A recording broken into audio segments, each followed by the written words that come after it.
Era el año 2015. Algunos de ustedes van a recordar esto porque esto pasó en las noticias.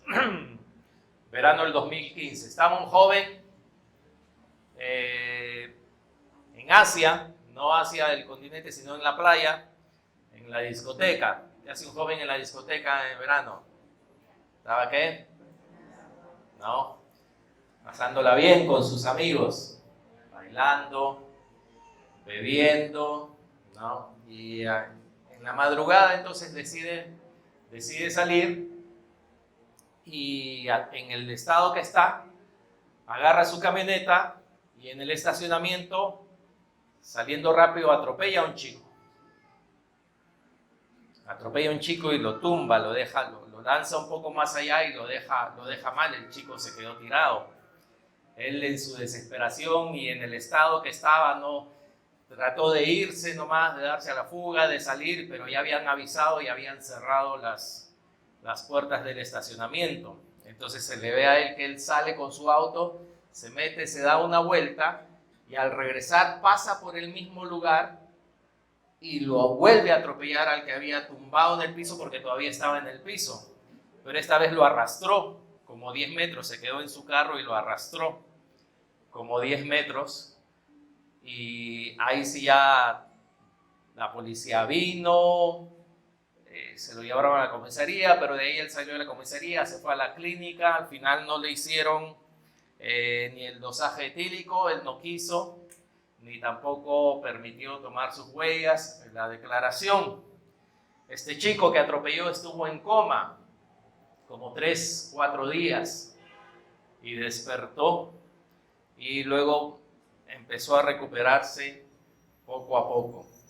Ahora, ¿qué crees que se debería hacer con una persona así, con este chico que manejó en ese estado, que atropelló, volvió a atropellar y que casi mata a este otro joven que estaba en el estacionamiento de la discoteca? ¿Qué creen qué sentencia o qué creen que se le debería de dar? A ver. ¿Cómo? Ajá, según la ley, ¿qué?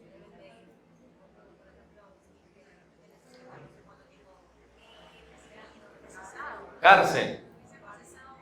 Procesado de acuerdo a la ley, muy bien. ¿Qué más? ¿Cuántos años le darías tú?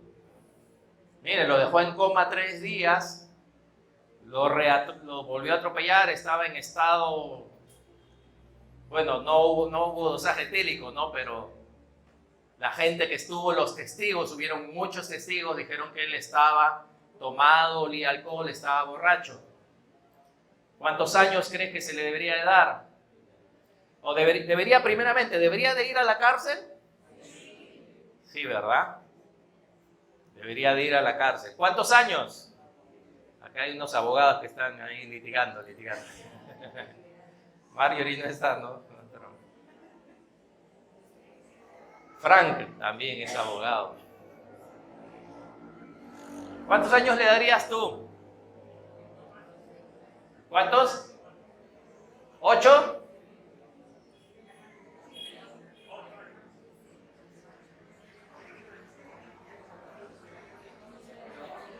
¿18? ¿De 6 a 8 años? ¿5 nomás?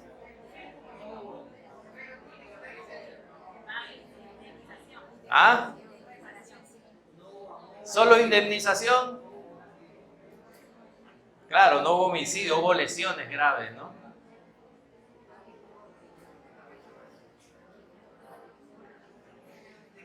Creo que normalmente la pena iba a ser más o menos de 10 a 12 años de cárcel efectiva. ¿Pero quieren saber qué sucedió? Bueno, lo atraparon, ¿verdad? La jueza le dio prisión preventiva y contrató un grupo de abogados, ¿no? Contrató su defensa. Yo conozco a su abogado, al que él contrató, por eso su abogado mismo me contó este caso. ¿Y en ese momento, qué hace un abogado? ¿Ah? Lo defiende, ¿no? Pero ¿qué trata de buscar el abogado? La verdad.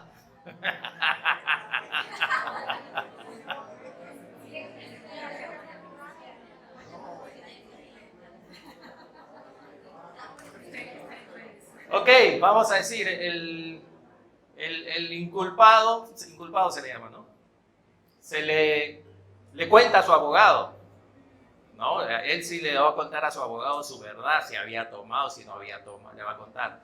Pero el abogado sabe la verdad, pero ¿qué es lo que va a buscar el abogado? Minimizar, ¿qué más? Que no paguen ninguna pena. ¿Cómo? Extender el proceso, hacerla larga. Encontrar algún vacío legal. Ajá. El abogado es contratado, ¿verdad? Todo el mundo va a salir odiando a Esteban de aquí. Hasta que cometas tú tu delito. Ahí sí el abogado es tu amigo. Bueno, lo que sucedió es esto, ¿no? Habían testigos, habían videos, habían testigos, todo. Fíjense cómo primero fue un problema, el problema fue la atropellada, ¿no? Ese fue lo que desencadenó todo, si se dan cuenta. La atropellada y el que él vuelva a atropellarlo al mismo, que lo deje en coma, pero de ahí lo que él no quiso, el dosaje, la comisaría, la gente, las lesiones, todo eso se deriva de un problema. Bueno, como decían los abogados, ¿no? Aún con todos los testigos y con todo lo que había, consiguieron que el Ministerio de Transportes y Comunicaciones, por escrito, ponga que un estacionamiento, una playa de estacionamiento, y lo que rige las leyes en una playa de estacionamiento no son lo mismo que una calle o una carretera. Una playa de estacionamiento no es una calle ni una carretera. Por lo tanto, cualquier cosa que suceda dentro de una playa de estacionamiento que tenga que ver con un carro, con atropello, con todo, las leyes que rigen, lo que sucede normalmente si tú cruzas acá y te atropellan, no valen dentro de una playa de estacionamiento. Inteligentes, ¿no? Pero no fue solamente que ellos lo dijeron, sino ellos consiguieron que el mismo Ministerio de Transportes y Comunicaciones, Yeslin también es abogada, ¿verdad? El mismo Ministerio de Transportes y Comunicaciones pusiera por escrito eso. Entonces, ¿qué pasó? ¿A dónde iba a llegar ese juicio? ¿Verdad? Pero igual había habido lesiones.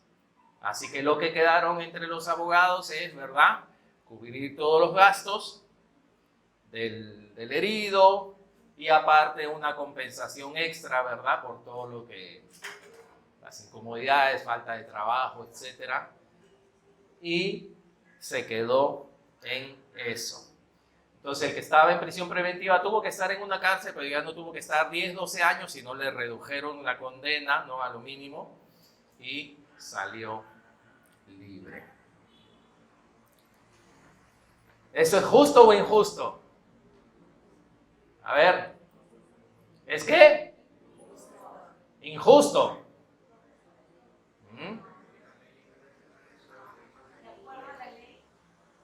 ¿Es justo o injusto? Por eso era la pregunta. Imagínate que tú eres el papá del atropellado.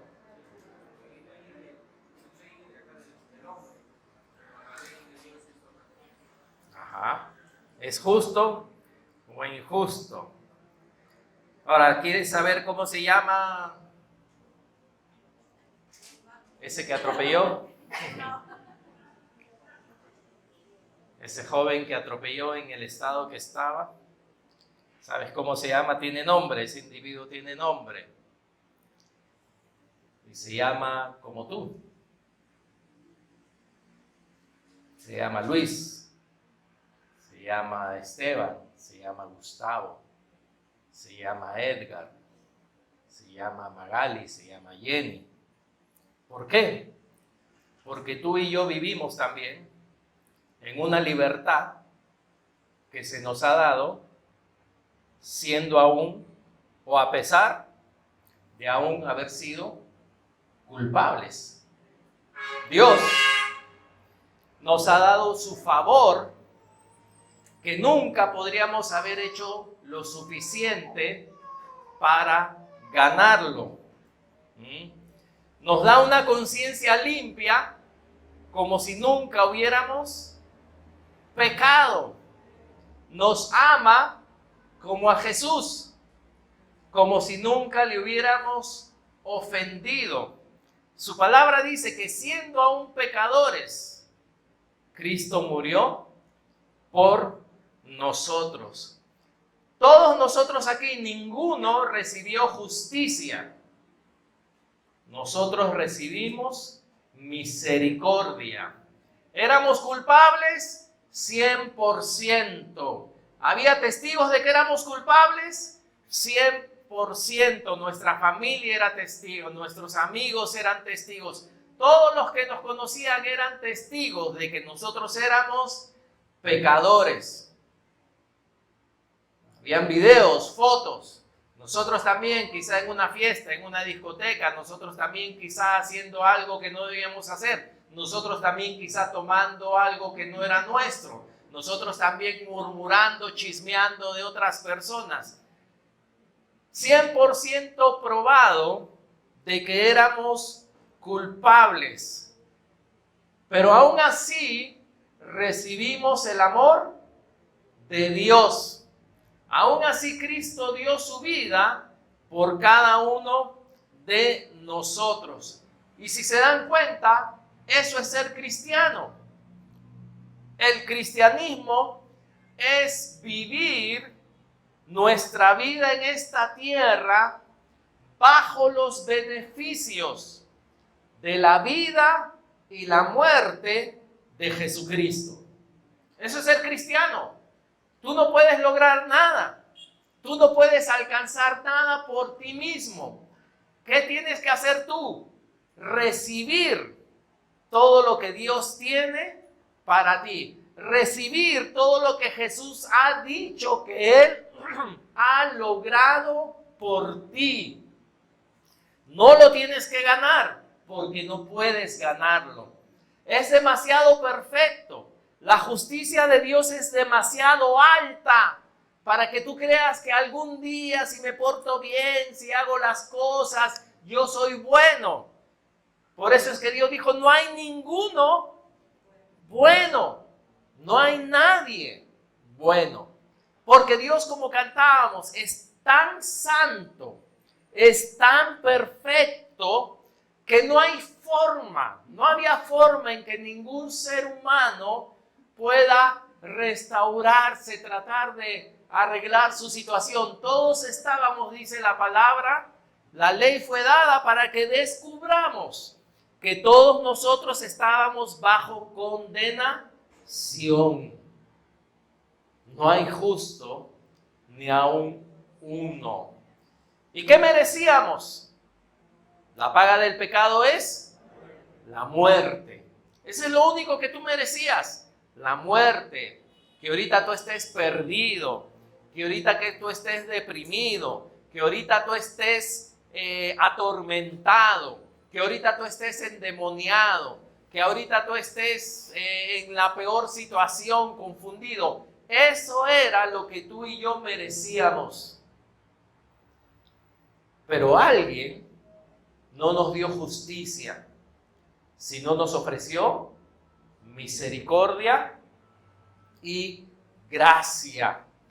Así que todo absolutamente en la vida cristiana lo hemos recibido gratis. Amén.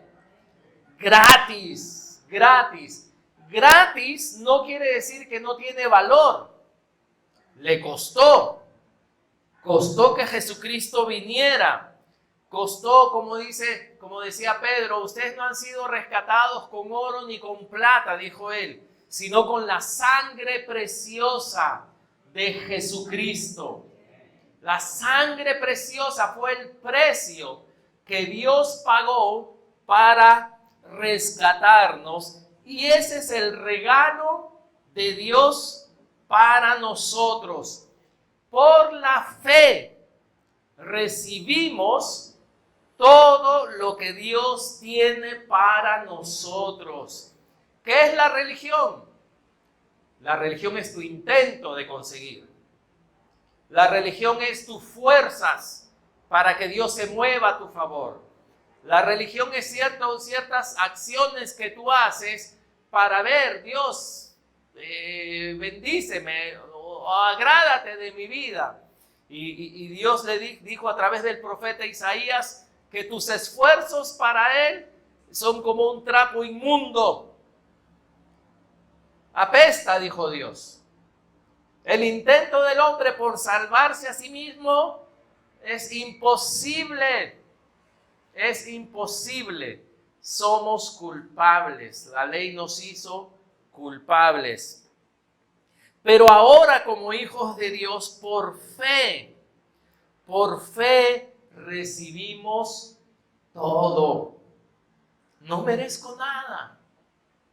Soy culpable, pero recibo todo. Y en esto un poco explica Pablo en Romanos, y les decía que íbamos a poner los versículos porque voy a usar la nueva traducción viviente. Si tienes en tu celular quizá te va a ser más fácil poner esa versión, pero si no va a estar ahí también proyectado. Romanos 3:21. Romanos 3:21. Dice, pero ahora, tal como se prometió tiempo atrás en los escritos de Moisés y de los profetas, Dios nos ha mostrado cómo podemos ser justos ante Él sin cumplir las exigencias de la ley. 22. Dios nos hace justos a sus ojos, ¿cuándo? Cuando ponemos nuestra fe en Jesucristo. Y eso es verdad para todo el que cree, sea quien fuere. Versículo 23, pues todos hemos pecado. Nadie puede alcanzar la meta gloriosa establecida por Dios. Sin embargo, en su gracia, Dios gratuitamente nos hace justos a sus ojos por medio de Cristo Jesús, quien nos liberó del castigo de nuestros pecados. Pues Dios ofreció a Jesús como el sacrificio por el pecado. Las personas son declaradas justas a los ojos de Dios, ¿cuándo? Cuando creen que Jesús sacrificó su vida al derramar su sangre. Ese sacrificio muestra que Dios actuó con justicia cuando se contuvo y no castigó a los que pecaron en el pasado, porque miraba hacia el futuro y de ese modo los incluiría en lo que llevaría a cabo en el tiempo presente. Dios hizo todo eso para demostrar su justicia, porque Él mismo es justo e imparcial y a los pecadores los hace justos a sus ojos cuando creen en Jesús. ¡Qué tremendo! Porque está diciendo de que Dios nos declara, siendo así tan culpables como éramos y habiendo tantas pruebas de que éramos pecadores, Dios nos declara justos, pero no simplemente porque le da la gana, sino nos declara justos cuando ponemos nuestra fe en aquel que ha hecho la obra para escondernos en Él, para estar en Él y para que cuando el Padre nos mire, diga, este es inocente. Este nunca ha hecho nada malo. ¿Cómo es posible eso? ¿Cómo Dios me puede declarar justo? ¿Cómo Dios me puede declarar justo? Si hasta mi conciencia recuerda todas las veces que he hecho injusticia, pero en el momento que yo pongo mi fe en Jesús, el Padre me declara justo. Pero no solamente pongo mi fe en Jesús un día, hace 15 años, hace 20 años, hace 5 años, sino yo vivo por la misma fe. Vivo por la misma fe. Versículo 27 dice, ¿podemos entonces jactarnos de haber hecho algo para que Dios nos acepte? ¿Tú puedes jactarte de que has hecho algo para que Dios te acepte? ¿Ah? ¿Tú fuiste el mejor de tus hermanos? ¿Siempre obedeciste a tu papá, a tu mamá?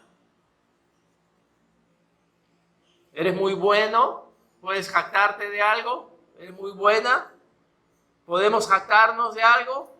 No, dice, porque nuestra libertad de culpa y cargo no se basa en la obediencia a la ley, está basada ¿en qué? En la fe. En la fe. Así que somos hechos justos, dice versículo 28, a los ojos de Dios, ¿por medio de qué?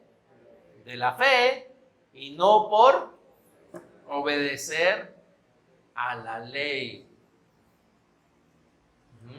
No por obedecer a la ley. A todos absolutamente Dios nos ofrece este regalo porque todos somos culpables, porque todos hemos fallado, porque todos no podemos. Y Dios dice, mira, ¿sabes qué? Si tú tratas de ponerte a cuentas conmigo por tu esfuerzo, por guardar los mandamientos, por guardar la ley, no vas a poder. Vas a fracasar. Vas a fracasar.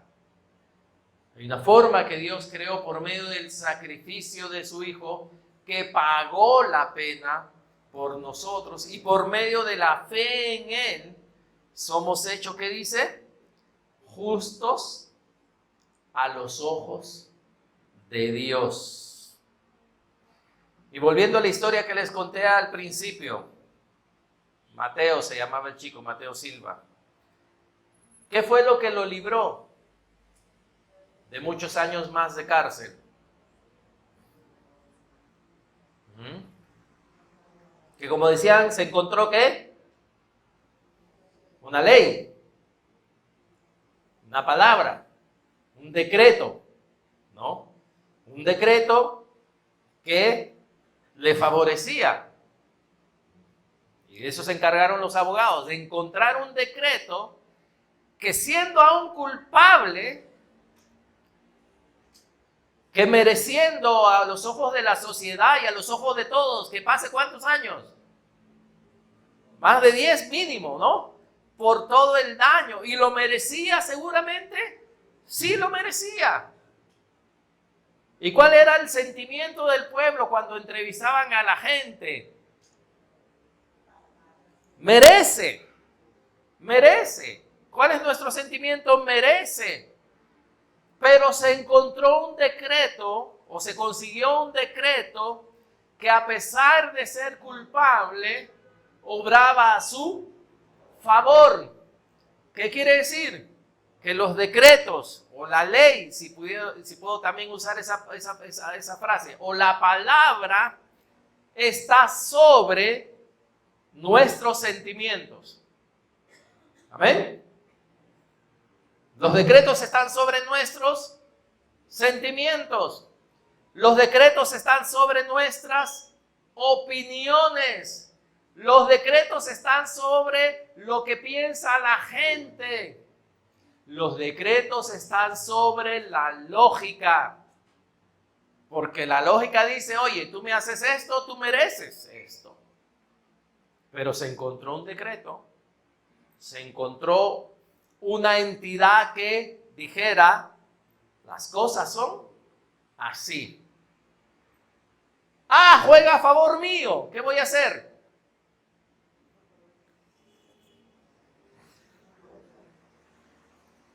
Tengo que aprovecharlo, ¿verdad? Tengo que aprovecharlo si está a favor mío. Vimos hace unas semanas que el cristiano nace, es engendrado por la palabra de Dios. ¿Recuerdan? ¿No? ¿De qué se empieza a alimentar para poder crecer? De la palabra de Dios, no contaminada o sin azúcar, sin dulce, ¿verdad? Sin chocolatito, sin Nesquik. No. Necesita la leche solamente. Crece por la palabra. Se hace fuerte, ¿cómo? Porque tiene enemigos. La palabra de Dios dice que lo hace fuerte. Vive por la palabra, ¿no? La palabra es lo que rige la vida del cristiano. Y la fe viene por el oír la palabra de Dios. Así que la fe no está basada en sentimientos. Amén. La fe no está basada en sentimientos. La fe no está basada en opiniones humanas. La fe no está basada en merecimientos. Está basada en la ley o en la palabra de Dios, lo que Dios ha establecido por nosotros. Pero aquí está, yo creo, la debilidad o cómo cojeamos, o de qué pie nosotros cojeamos. Porque nosotros, ¿por qué vivimos usualmente? Somos emocionales. Somos latinos peor. Somos circunstanciales. Según cómo te va, así es tu cristianismo. Si te está yendo bien en el trabajo, si estás vendiendo o produciendo o haciendo lo que quieras, si tu jefe está contento contigo y te dice, hoy te va a subir el sueldo el próximo mes, si tus compañeros dicen, hoy eres lo máximo, qué bien te está yendo, ¿tú cómo vienes el domingo a la iglesia? Repartiendo bendiciones, animando al desanimado, ¿no? Hermano, confía en Dios, Dios está contigo, ¿no? Invitando pollo al necesitado.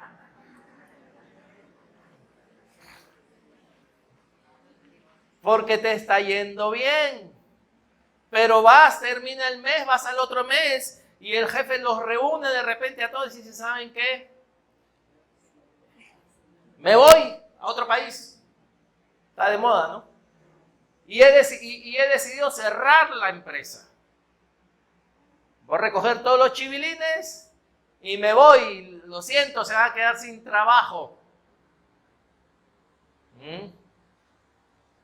Caso de la vida real, ¿sí o no? ¿Y qué pasa entonces con tu cristianismo? ¿Cómo vienes el siguiente domingo?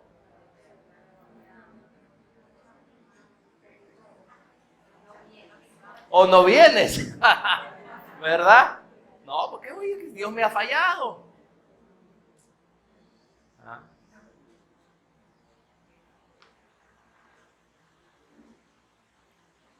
Y vienes triste. Y no te da ganas de animar a nadie, ¿no? No te da ganas de hablar con nadie. Buscas el rincón de la iglesia, ¿no? Acá hay rincones, ¿no? Buscas el rincón en la cafetería o en el baño. Buscas el rincón. No quieres hablar con nadie. ¿Por qué? Porque como dice, tu fe muchas veces mi fe es circunstancial. Está basada en las circunstancias, está basada. Pero imagínate cómo puedes llevar, como decía, ¿no? Un caso. ¿Cómo podrías defender un caso cuando es un caso emocional? Es un caso, como le dicen, que está en las noticias, ¿verdad? En todas partes. opiniones humanas, etcétera, sentimientos, emociones. Siento que Dios está conmigo, siento que Dios no está conmigo. Eso no es vivir por fe. Eso no es vivir por fe. Es vivir con tu fuerza, ¿no? Es vivir con tu... Y tú dices, no, pero yo soy más, yo tengo más fuerza de voluntad, ¿no? El mismo Pedro le dijo, Señor Jesús, aunque todos te abandonen, este pechito va a estar a tu lado siempre. ¿Y qué hizo? Salió corriendo. Lo negó. Y dijo su palabrota, ¿no? Porque dice que maldijo. Cuando le preguntaron, hoy ¿tú no eres uno de sus discípulos? Maldijo y dijo, no lo conozco. En un día está a punto de dar su vida por Jesús y al otro día está maldiciendo que no lo conoce. Pedro es una muestra de quiénes somos nosotros, si confiamos en nosotros mismos. El día de, ay, gloria a Dios, y al otro día, ¿no? Pastor, lo amo, y el otro domingo, ¿no? Tu amigo se convierte en tu enemigo. ¿Cuántas veces ha pasado eso? ¿No? Tu amigo se convierte en tu enemigo.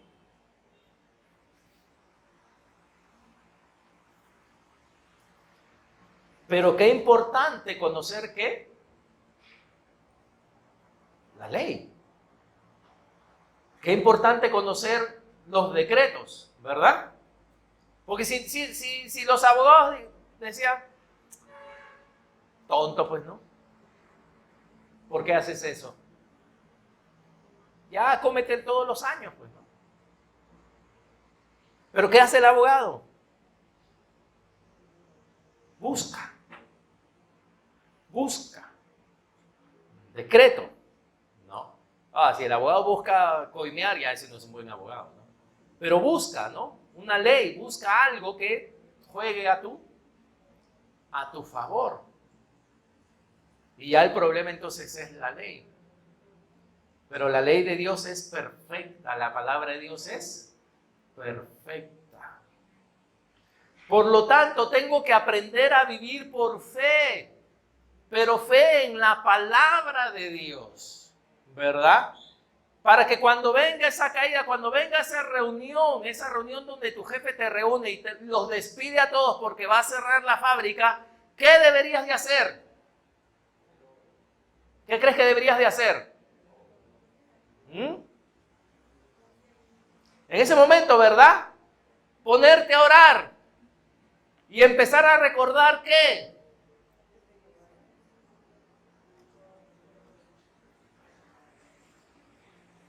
porque tú no vives porque tu jefe te despidió. ¿Tú vives por qué? Por la palabra. Entonces inmediatamente tienes que empezar ¿a qué? A decir, ok, estoy en este caso. ¿Qué dice Dios de este caso? ¿Qué dice la palabra de esto? Y tú vas a ver que la palabra dice, no te afanes. Y tú ves que la palabra te dice, no temas, porque lo primero que te viene es temor del futuro, ¿verdad? Ves en la palabra y dice que cada día trae su propio afán, que busques primeramente ¿qué? El reino de Dios y su justicia, que Dios es tu amparo, que Dios es tu fortaleza, que Dios es tu pronto auxilio en las tribulaciones, que aunque te traspasen los montes a la mar, que aunque la tierra tiemble, tienes que confiar. Amén.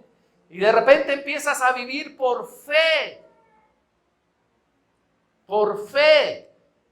No por circunstancias, no por vista, no por sentimientos. Pero si olvidas los decretos, si olvidas lo que Dios dice, tienes un enemigo que te va a revolcar. El diablo va a agarrar pensamientos y mira, el diablo no es tu amigo. El diablo no tiene simpatía. El diablo te va a ver caer y te va a querer chancar y pegar y dar todo lo posible por destruirte. No te va a dejar a medias. Va a trabajar, va a trabajar, va a trabajar, va a trabajar en tu mente. Va a querer hacerte caer. Apocalipsis 2. Porque sí, tenemos un enemigo, tenemos un contrincante. Pero miren, Apocalipsis 2.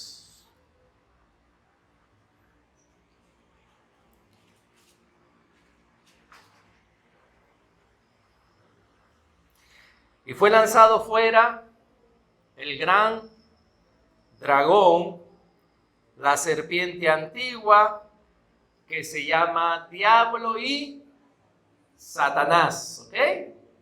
Satanás, nuestro gran enemigo. El cual, ¿qué hace?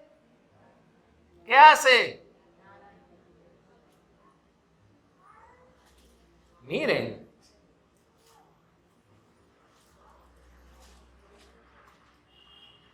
¿Qué pasó? ¿Cuál es, perdón? 12, perdón, 12. No, ya, me faltó el 1, yo dije 12, ¿verdad? 12. 12, confirmen. 12, 9. 12, 9, se me borró el 1. 12, Apocalipsis 12, 9. Y fue lanzado fuera el gran dragón, la serpiente antigua que se llama Diablo y Satanás. ¿El cual qué? Mira, esto es lo peor que dice de él. Sabiendo que el diablo tendría tantas cosas tan terribles que decir de él, ¿qué es lo principal que él hace? Lo único que tiene que es engañarte, hacerte creer algo que no es. A dibujar una figura en tu cabeza que no es. Pintarte un cuadro que no es. Y si tú no disciernes qué es lo que tú estás pensando, que lo que estás imaginándote, si tú no disciernes que lo que está viniendo a tu mente no es cierto, ya te ganó. Porque tú vas a empezar a actuar en base a lo que tú estás engañado. Y todo tu actuar de ahí en adelante va a ser basado en un engaño. Y todo lo que nazca de mí, todo lo que crea, y todo lo que empiece a hacer de ahí en adelante, todo estaba basado en un engaño. Y dice que él engaña al mundo entero. Entero, tú dices, no, pero acá en esta zona el diablo hay homosexualismo, en esta zona el diablo trabaja con droga, en esta zona el diablo trabaja con codicia, en esta zona el diablo trabaja con alcohol, en esta zona el diablo trabaja con muerte, asesinato, sí, todo lo que quieras. Pero todo procede del engaño. Todo procede del engaño.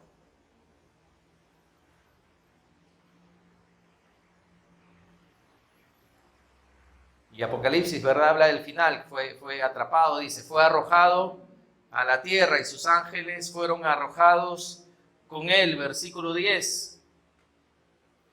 Entonces oí una gran voz en el cielo que decía: ahora ha venido la salvación, el poder y el reino de nuestro Dios y la autoridad de su Cristo.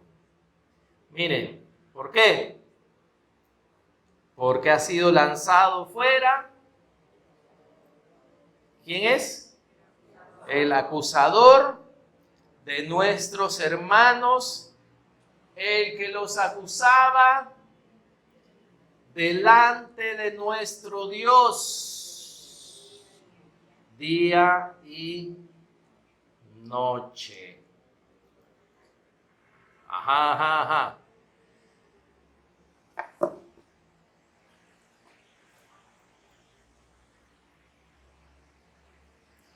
Cuando hay como en el caso de este chico, ¿verdad? ¿Quién lo acusa? El fiscal, ¿verdad? Su trabajo, acusarlo del delito que ha cometido.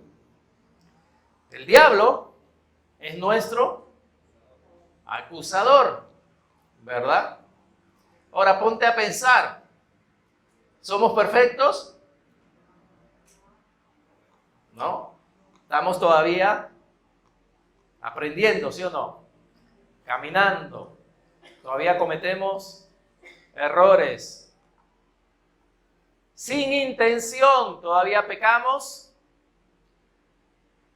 Sin intención, ¿no? Sin intención. No es que planeamos pecar, pero todavía fallamos.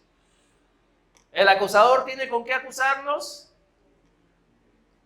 Sí, ¿verdad? ¿Y qué pasa muchas veces?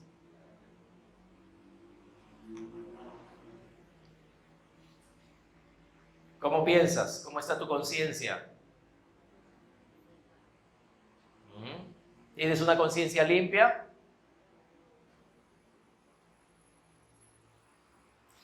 Pero fíjate, ¿dónde está él acusando? ¿Dónde está acusando?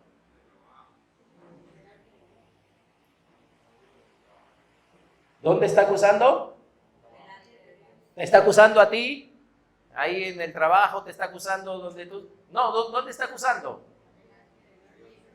¿Por qué acusa delante de Dios?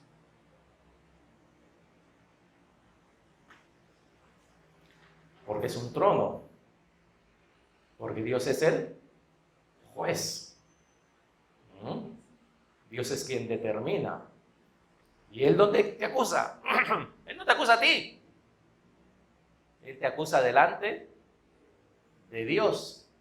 ¿Y qué pasa? Ponte a pensar cuando tú dices voy a buscar a Dios, voy a orar esta mañana y voy a entrar a la presencia de Dios. Y muchas veces entras a la presencia de Dios y ¿qué escuchas? Estás buscando a Dios, pero ¿qué escuchas? Una voz que te dice ¿qué? Hipócrita. ¿Cómo vienes a qué? A buscar a Dios.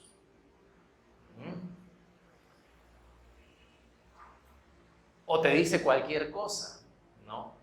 Ayer te molestaste, hiciste esto, hiciste lo otro.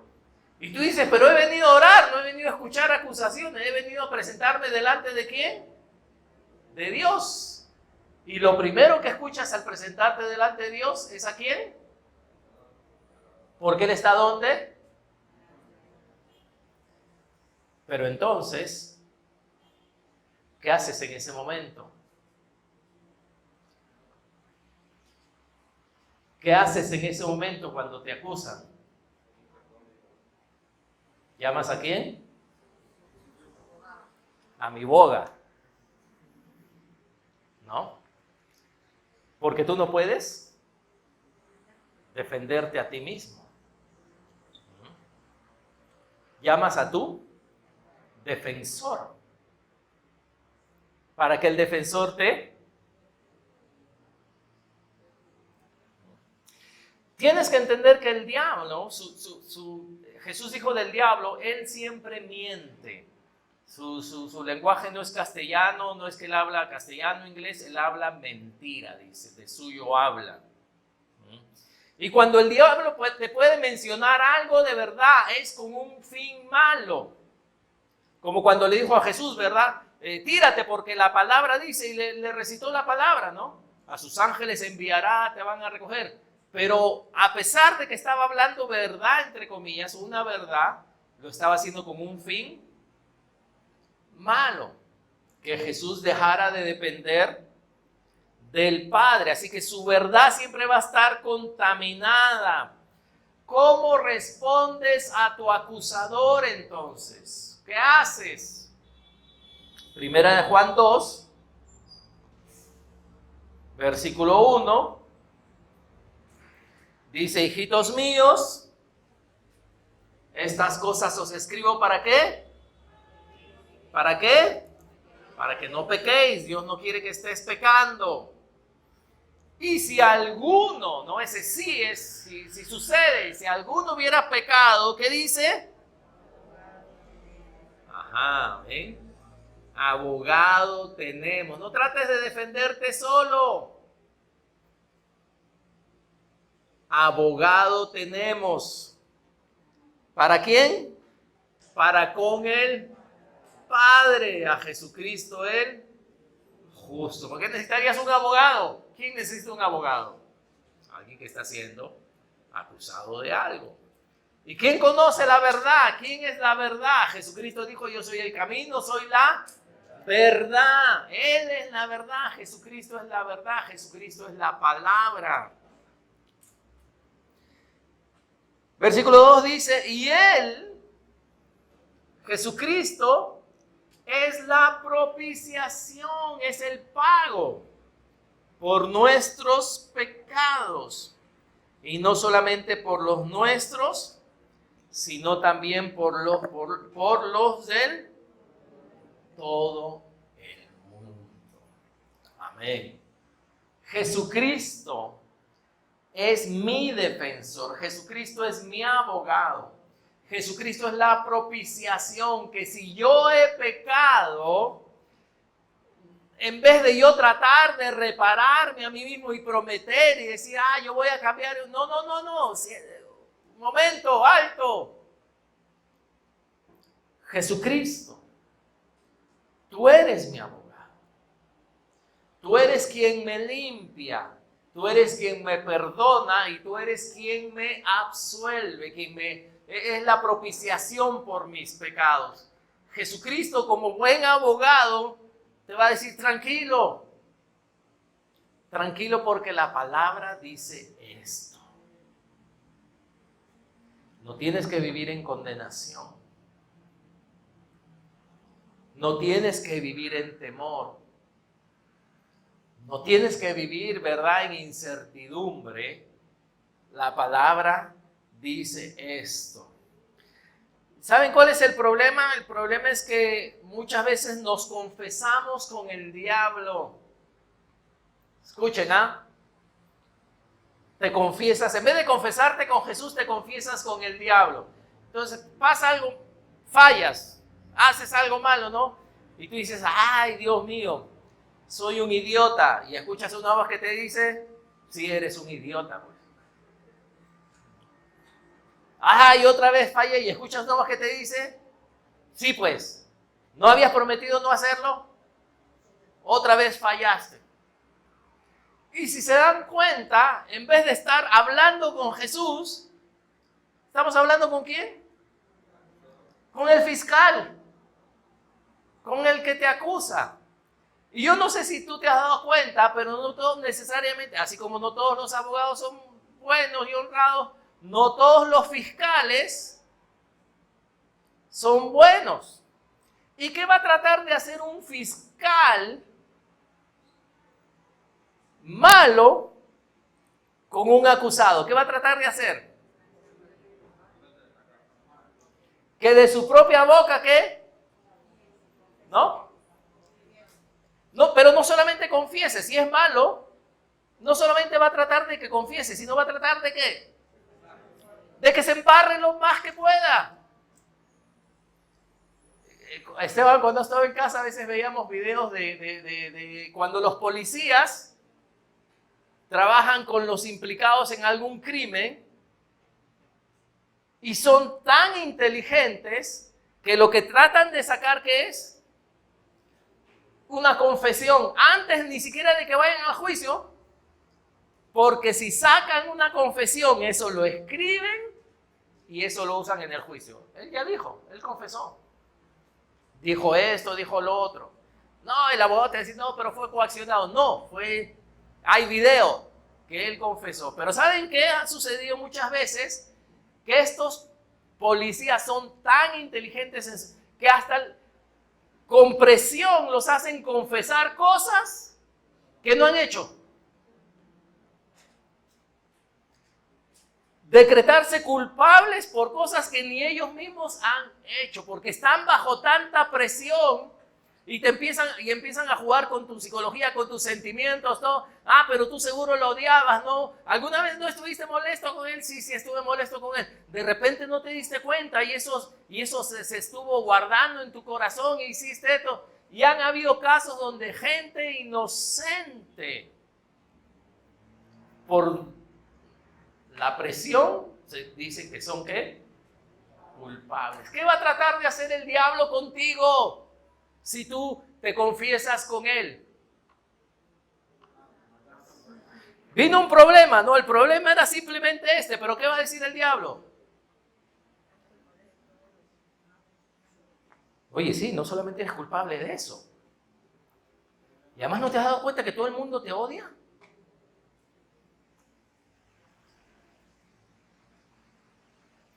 ¿No te has dado cuenta que nunca, ¿no? Y las famosas palabras, nunca, siempre. Y dices, sí, ¿verdad? Sí, soy esto, soy lo otro. ¿Y Dios cómo te va a amar así? ¿Dios cómo te va a amar así? ¿Acaso tú amarías a alguien así que te falla todo el tiempo? No, ¿verdad? Yo no creo que esto, ¿no? Así que, ¿por qué mejor, sabes qué? Mejor deja de ir a la iglesia. Sí, ¿verdad? Claro, porque eres un hipócrita. O sea, ya no eres solamente que ahora eres hipócrita, eres mentiroso, porque te estás aceptando, estás confesándote con tu acusador. Y una vez que tú aceptas la mentira, como dicen, ¿no? Todo lo que tú digas,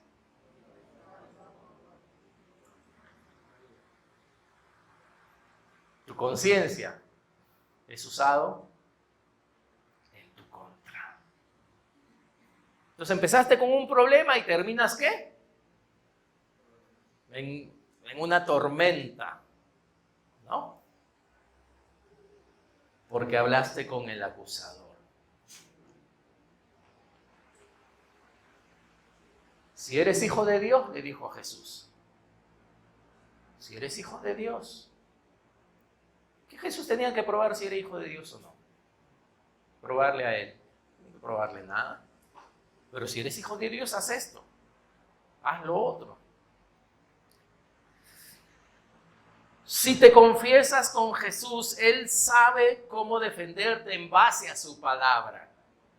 ¿No? Hay perdón, hay restauración, hay sanidad, hay fe.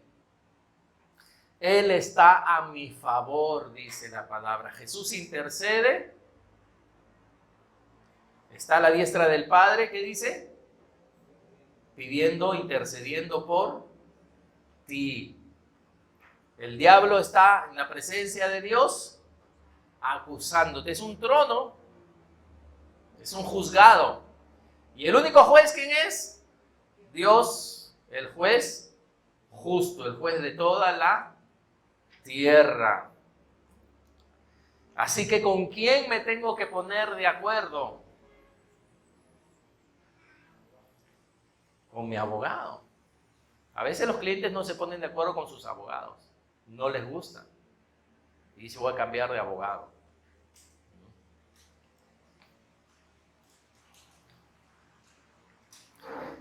Y tengo que aprender a vivir por fe. Por fe. Y una vida de fe, no de sentimientos, no de circunstancias, sino por lo que dice la palabra de Dios. ¿Me dan 10 minutos más? ¿Sí? ¿Aguantan? Estírense, a ver, estírense ahí donde están, si quieren. Bostecen. Están duros ya, ¿verdad? Los hombros. Solo para leer un pasaje, varios versículos,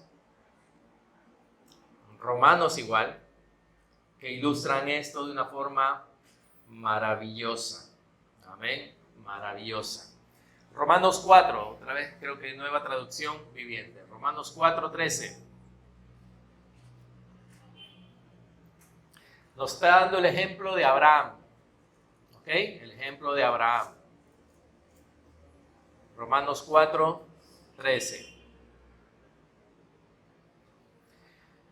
Obviamente, la promesa que Dios hizo de dar toda la tierra a Abraham y a sus descendientes no se basaba en la obediencia de Abraham a la ley, sino en una relación correcta con Dios, la cual viene por la fe.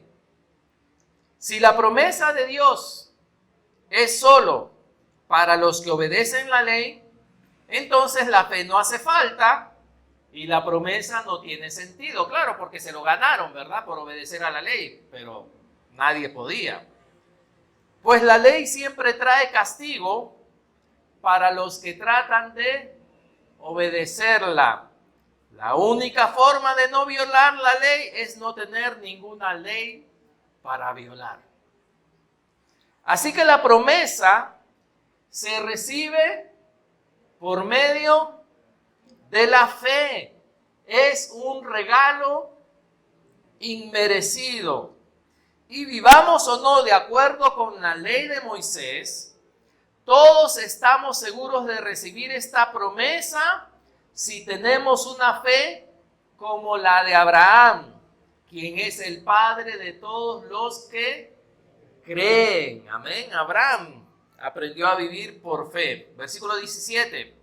A eso se refieren las escrituras cuando citan lo que Dios le dijo. Te hice padre de muchas naciones. Eso sucedió ¿por qué? Porque Abraham creyó en el Dios que da vida a los muertos y crea cosas nuevas de la nada. Abraham creyó en Dios, puso su fe en Dios, a pesar que vamos a leer qué pasaba con él. Versículo 18. Aún cuando no había motivos para tener esperanza, Abraham siguió teniendo esperanza porque había creído en que llegaría a ser el padre de muchas naciones. ¿Por qué? ¿Porque se le ocurrió? ¿Porque quería? No, pues Dios le había dicho, esa es la cantidad de descendientes que tendrás. Y la fe de Abraham no se debilitó a pesar de que él reconocía que por tener unos 100 años de edad, su cuerpo ya estaba muy anciano para tener hijos, igual que el vientre de Sara. Dios le dio una palabra, pero ¿cuál era su circunstancia? Tengo casi 100 años, ¿cómo voy a tener un hijo? Y no solamente eso, mi esposa ya no ovula. Y para tener un hijo, ¿qué necesitas? ¿No? Entonces Abraham estaba en un caso imposible. Pero Dios había dicho. Por eso muchas veces tú te encuentras en una situación o experimentando algo imposible, pero eso no es lo importante. Lo importante que es la palabra de Dios. Versículo 20, Abraham siempre creyó la promesa de Dios sin vacilar. De hecho, su fe se fortaleció aún más y así le dio gloria a Dios. Abraham estaba plenamente convencido de que Dios es poderoso para cumplir todo lo que promete. Amén. ¿Qué promesas tiene Dios para ti? Lo vimos, ¿verdad, señor amigo? Tú tienes que saber qué es lo que Dios dice de ti, porque si no lo sabes, el enemigo te va a engañar fácilmente. Versículo 22, y debido a su fe, ¿qué hizo Dios? Lo consideró justo. ¿Ok? Abraham, eso es lo que Dios hace con Abraham. Le enseña que Dios, la relación que quiere tener con él, no es que él cumpla toda la ley, sino es que él viva por fe en lo que Dios ha dicho. Y Dios lo declaró justo. Pero miren, versículo 23. Y el hecho de que Dios lo considerara justo no fue solo para beneficio de Abraham, sino que quedó escrito. ¿Qué quedó escrito? ¿Qué quedó decretado? 24. También para nuestro beneficio. Porque nos asegura que Dios nos considerará justos a nosotros también. ¿Sí qué? Si creemos en Él, quien levantó de los muertos a Jesús nuestro Señor. Él fue entregado a la muerte por causa de nuestros pecados y resucitado para hacernos ¿qué? Justos a los ojos de Dios. Amén. Aleluya. Justos.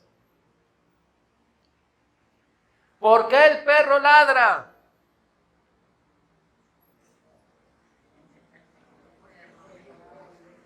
Profundo, ¿verdad, Patita? ¿Por qué el perro ladra, Pati? Porque es perro. Te va a poner una estrellita en la frente. ¿Por qué el caballo relincha?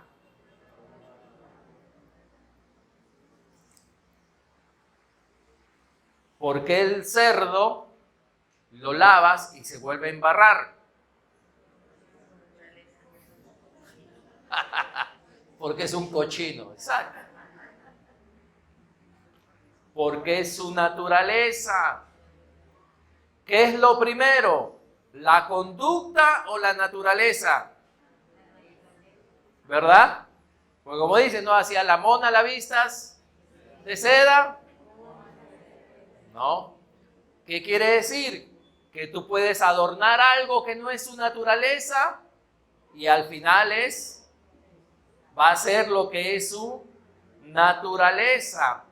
¿Por qué Dios no se preocupa tanto de que tú cumplas la ley en el sentido, vemos un énfasis acá en la fe, ¿no? No vemos un énfasis en que pórtate bien, haz esto, levántate a esta hora, cumple esto, tienes que ser así, tienes que ser asá, tienes que comportarte de esta forma, tienes que comportarte de la otra. ¿Por qué no hay tanto énfasis en los mandamientos, en cumplir los mandamientos? Y Dios aparentemente es como que si no importaran, porque dice que lo que importa es vivir por fe, porque la fe nos hace justos ante Dios.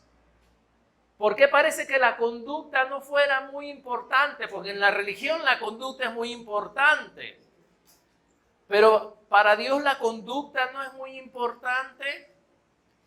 Es importante, pero Él sabe que primero no es la conducta, primero es la naturaleza. El perro ladra porque es perro.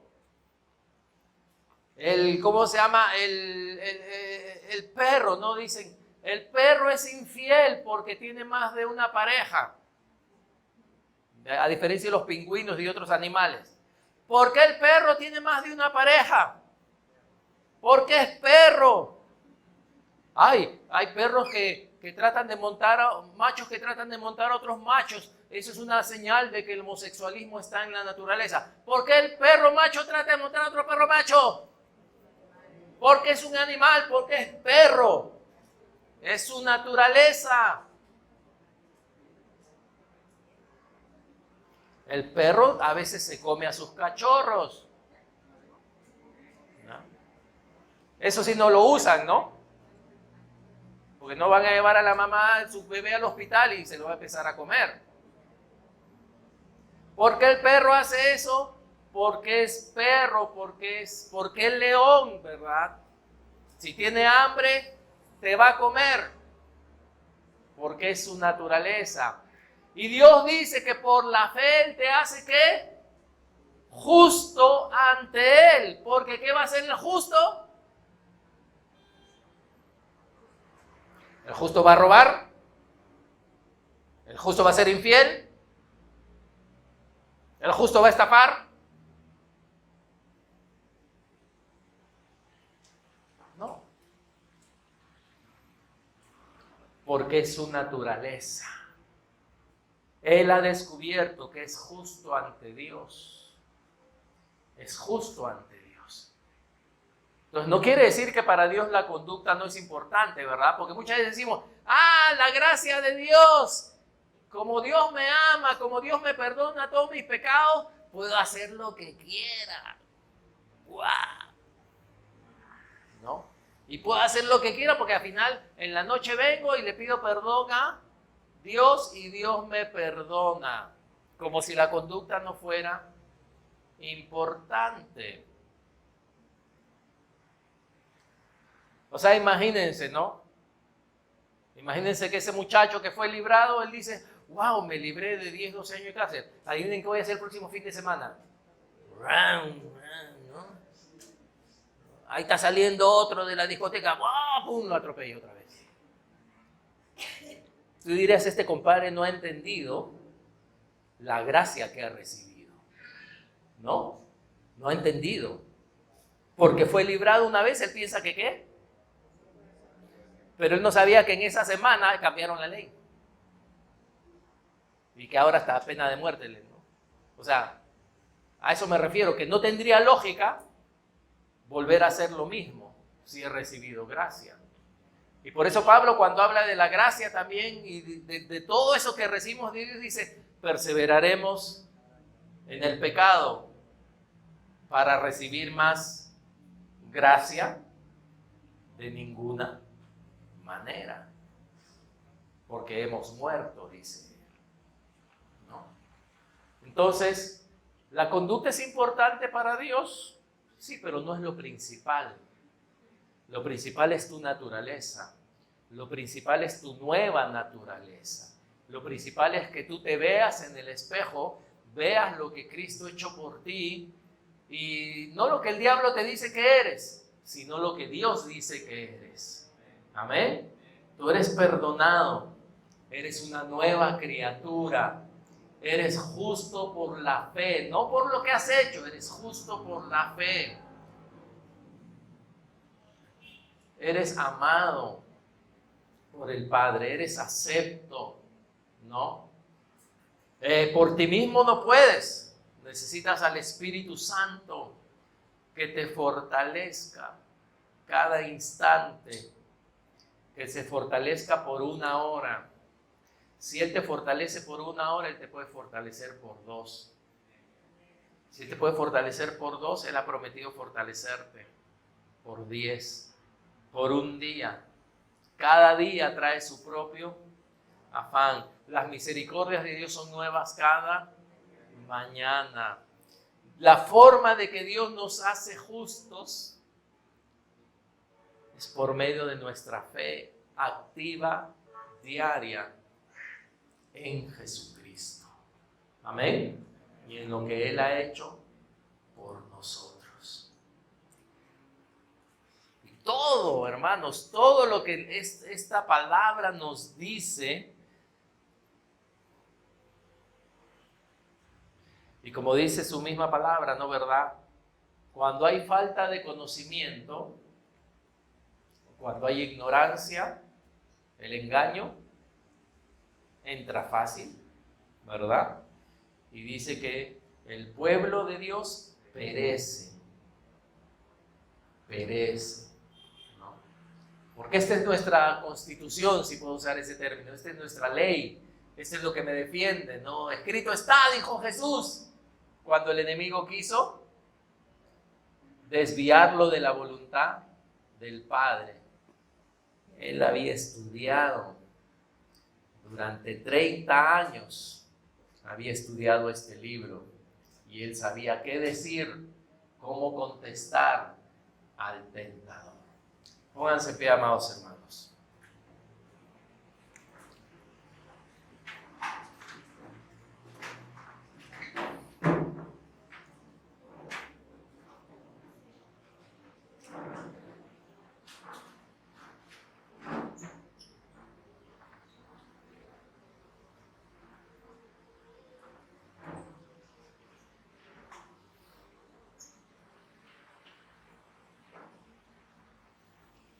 ¿Cuál es tu identidad?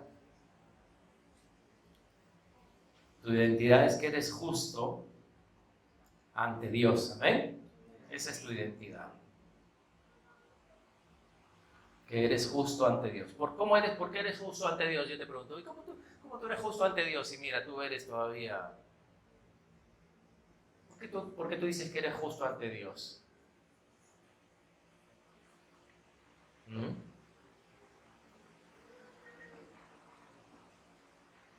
Por la fe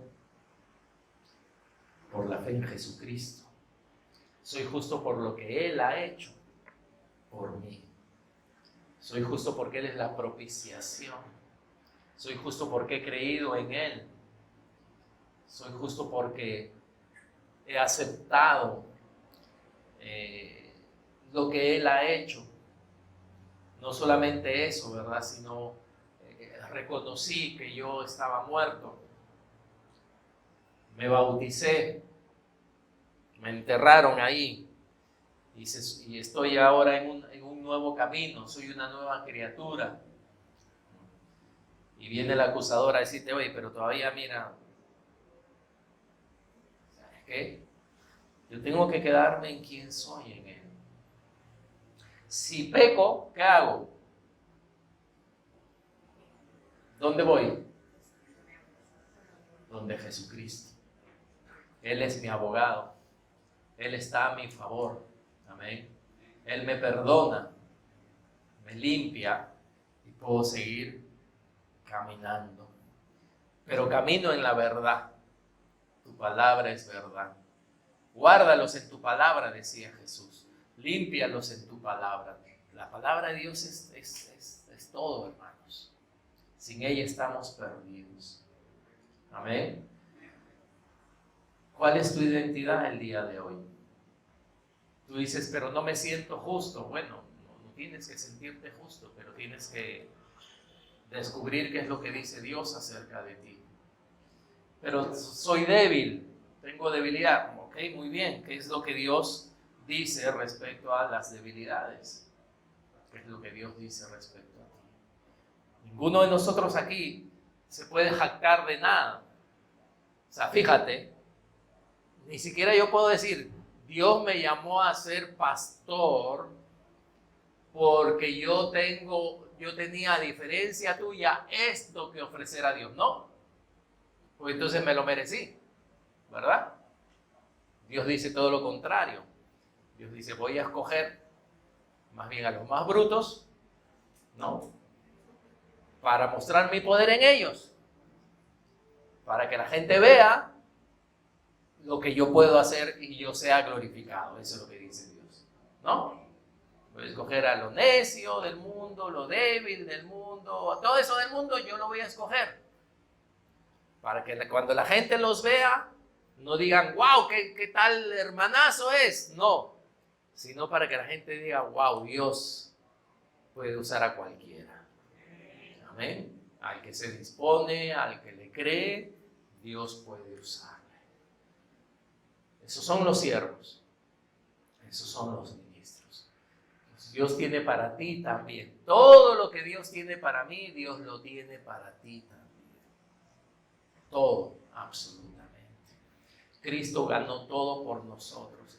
Pero ahora es cuestión de quién lo recibe.